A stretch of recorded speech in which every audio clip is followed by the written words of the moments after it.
At Thornhill Primary School, we work really hard to engage the families. One of the projects that we've been running for the last 18 months or so has been our reading cafe.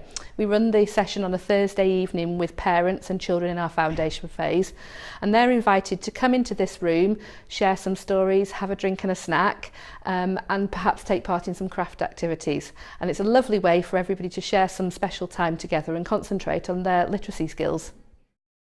So the impact on the learning has been really positive. We feel like they've developed their social skills, but also literacy and numeracy skills. There's been lots of different opportunities for reading, for talking, for developing speaking and listening skills, numeracy skills and problem solving skills. So each half term we invite the parents to come in and join in with some literacy or numeracy activities in the hall. The teachers set up various different tasks for the parents to be involved with. So for us in reception, the Porridge story has been really positive. We've had nearly 100% turnout in those events, but one of the most popular things that we've run has been the Schools Out, Dads About. It's a fantastic session, and dads are often not comfortable coming into school or don't have the time to come into school, and that's really broken down some of those barriers for us. So all of the programmes that we run at Thornhill Primary School don't cost any money. We're really keen to keep costs down.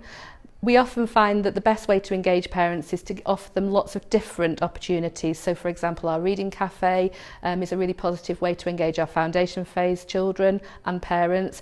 Our Schools Out Dads About is a programme for our dads and their children. So we're trying to work with a range of different people across the school. Being registered with the Education Workforce Council is really important to me as a practitioner, as a teacher. I think it's important to have the support from a professional body, but also it's important for parents to have the peace of mind and to know that we've all been vetted and that safeguarding procedures are in place to ensure that we're a safe school to be in.